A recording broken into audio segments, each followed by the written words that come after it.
अस्सलाम वालेकुम students, this is सरदानिश Ahmad. हमारी जो लास्ट मुलाकात हुई थी उसमें चैप्टर नंबर 17 हमारा चल रहा था। चैप्टर नंबर 17 के साथ हमने अपने चैप्टर नंबर 18 के मामलात को कंप्लीट किया। चैप्टर नंबर 17 के तमाम मामलात को ख़त्म किया था और चैप्टर नंबर 17 के बाद ऑब्वियस सी बात है कि हम अपने नए चैप्टर की तरफ जाएंगे, चैप्टर नंबर 18। चैप्टर नंबर 18 बुनियादी तौर पे ये जो पहला लेक्चर है, लेक्चर वाइज आप क्योंकि कोई पहली दफ़ा नहीं सुन रहे, लाइन से आप मेरे लेक्चर सुनते हुए आए हैं तो आप तमाम बच्चों को पता है कि लाइन से सारे के सारे लेक्चर्स चल रहे होते हैं। हमारा सबसे पहले जो लेक्चर था, लेक्चर नंबर 17.1 पढ़ा था आपने। इस तरह से बैक टू बैक बढ़ते जा रहे थे आगे। हम ये जो सेगमेंट्स हैं इसमें चैप्टर नंबर 18, 19 और 20 क्लियर करेंगे। इस वीडियो को स्टार्ट करने से पहले मैं आपसे एक रिक्वेस्ट करता हूं कि अगर बिलफर्ज आप में से किसी स्टूडेंट के पास सपोज़ करें नोट्स मौजूद नहीं हैं तो please please please notes arrange कर लें, अदरवाइज़ आपको ज़ाहिर सी बात प्रॉब्लम होगी। सेकंड ये कि आप तमाम के तमाम बच्चे तमाम लेक्चर्स को लाइन से देखिएगा, तो चैप्टर 18, चैप्टर नंबर 19 और चैप्टर नंबर 20 का जो मेरा वादा है वो आपको नज़र आएगा कि इंशाल्लाह महीने के अंदर, यानी एक महीने के अंदर ये तीनों चैप्टर्स आपके क्या हो जाएंगे, कंप्लीट हो जाएंगे। थर्ड ये कि किसी भी चैप्टर को जब हम स्टार्ट करते हैं तो चैप्टर के स्टार्ट में जो इंट्रोडक्शन लेक्चर होता है वो बहुत इंपॉर्टेंट होता है कि उसमें बताया जा रहा होता है कि इस चैप्टर में हमें पढ़ना क्या है, क्या इंपॉर्टेंट है, क्या कम इंपॉर्टेंट है, क्या ज़्यादा इंपॉर्टेंट है। ये सारी चीज़ें आपको ज़ाहिर सी बातें क्लियर होना बहुत ज़रूरी है। आज मैं जो चैप्टर स्टार्ट करवा रहा हूँ, चैप्टर नंबर 18, जिसका नाम है दी एटॉमिक स्पेक्ट्रा। क्या है ये चैप्टर, इसके अंदर क्या लॉजिक्स हैं और क्या इसके अंदर इम्पॉर्टेंट है और क्या इसके अंदर इम्पॉर्टेंट नहीं है, उन तमाम बातों को डिस्कस करने से पहले सुन लीजिए कि इस चैप्टर में हमें ये टॉपिक डिस्कस करने हैं। सबसे पहला जो टॉपिक डिस्कस करना है वो आप लोगों को डिस्कस करना है Bohr's atomic model. Bohr's atomic model जो है ये चैप्टर आप कोई पहली दफ़ा नहीं सुन रहे, ना आप पहली दफ़ा पढ़ रहे हैं। आप तमाम बच्चे इससे पहले भी कई दफ़ा ये चैप्टर डिस्कस कर चुके हैं। बोहर्स एटॉमिक मॉडल में आपने चैप्टर 9 क्लास में पढ़ा, उसके बाद मैट्रिक क्लास में पढ़ा, फिर फर्स्ट ईयर केमिस्ट्री में पढ़ चुके हैं आप चैप्टर नंबर 3 में, और अब आप सेकेंड में पढ़ लें। बोहर्स एटॉमिक मॉडल के बाद अगला टॉपिक जो आपको पढ़ना है वो इसकी बैक टू बैक डेरिवेशंस हैं, जो मेरे ख्याल से आप लोग फर्स्ट ईयर में भी पढ़ते हैं। एक है एक्सप्रेशन फॉर रेडियस, उसके बाद है एक्सप्रेशन फॉर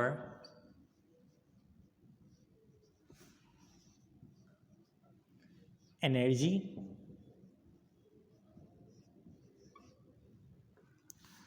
उसके बाद है एक्सप्रेशन फॉर वेवलेंथ।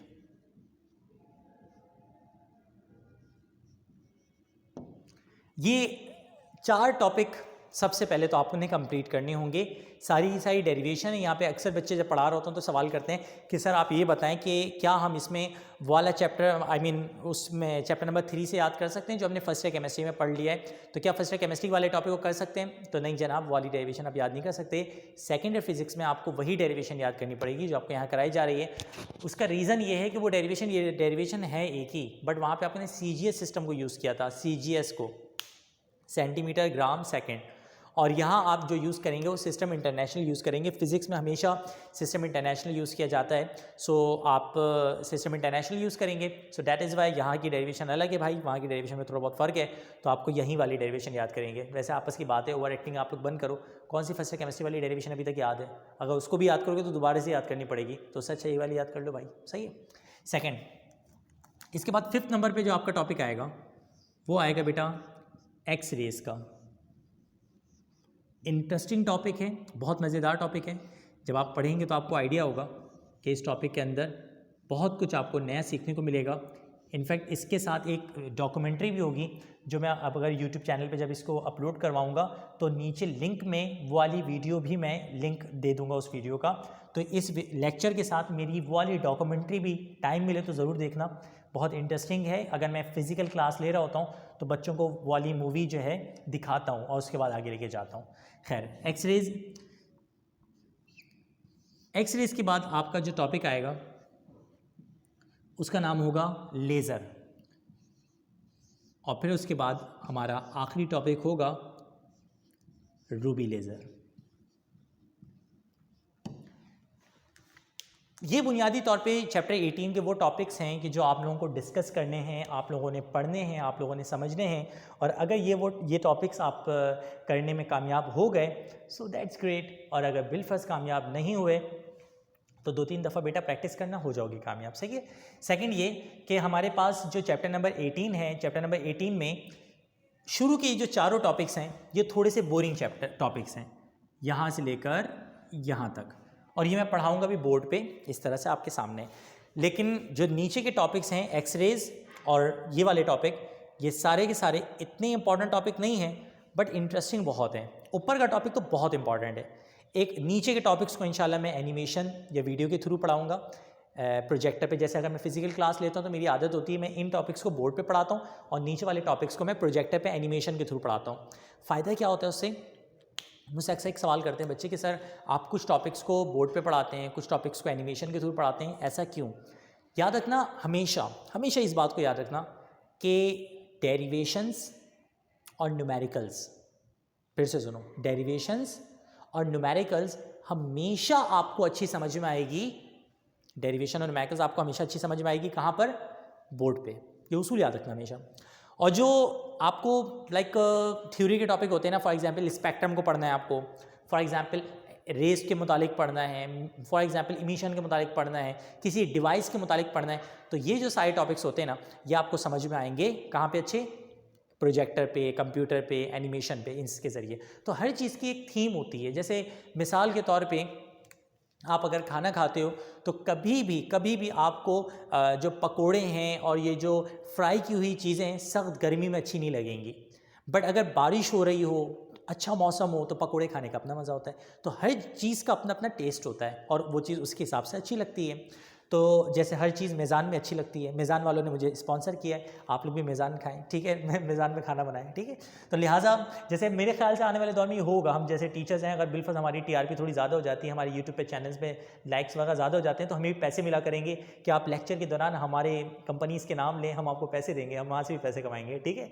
चलो खैर, तो हमारे पास बहुत से atomic model, expression for radius, expression for energy और एक्सप्रेशन फॉर वेवलेंथ, ये 4 टॉपिक्स हैं जिसको हमें पहले कंप्लीट करना है बैक टू बैक लेक्चर में। अभी मेरा लेक्चर 18.1 चल रहा है और उसके बाद फिर मैं इन इंटरेस्टिंग टॉपिक्स की तरफ आ जाऊंगा। देन हमारा चैप्टर 18 अपने इख्तिताम को पहुंच जाएगा इंशाल्लाह अज़्ज़ा वजल। नेक्स्ट लेक्चर में मुलाकात करते हैं, बैक टू बैक सारे के सारे लेक्चर्स देखने हैं और अपने एक चीज़ का ख्याल रखना है कि अपना रजिस्टर अपने सामने रखिएगा, प्रॉपर अंदाज में सारा का सारा काम करते रहेगा। इंशाल्लाह अज़्ज़ा वजल आपको समझने में और पढ़ने में बहुत मज़ा आएगा।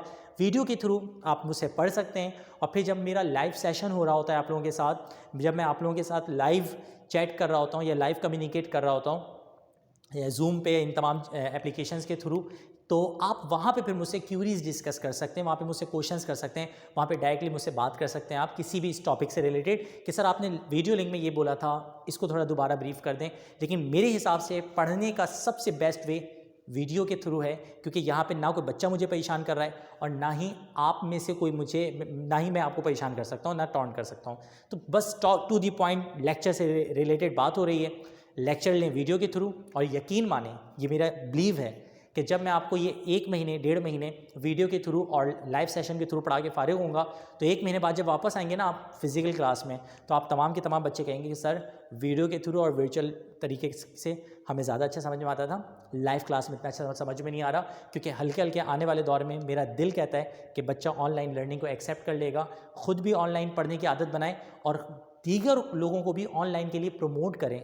वजह क्या है, जिस दिन आप बच्चों ने ऑनलाइन समझना शुरू कर दिया, मेरा यकीन माने आपके वालिदैन के ऊपर से 90% बर्डन ख़त्म हो जाएगा। सबसे बड़ा जो बर्डन होता है वालिदैन के ऊपर वो ट्रांसपोर्ट का होता है, घर से बाहर निकलने का होता है, खैर, अगर आप अपने वालिदैन से सिंसियर हैं तो इस तरीके से आप पढ़ के बहुत अच्छे अंदाज में आगे जा सकते हैं। और अगर बिलफर्ज आप इस तरह से पढ़ने में कामयाब हो गए तो यकीन माने पूरे कराची को कम्पीट करने से आपको कोई नहीं रोक सकता। इंशाल्लाह नेक्स्ट लेक्चर में यानी 18.2 में मुलाकात करते हैं अपने फर्स्ट टॉपिक के साथ, बोहर्स एटॉमिक मॉडल। अल्लाह हाफिज़, फ़ी अमानिल्लाह, दुआ में याद रखिएगा।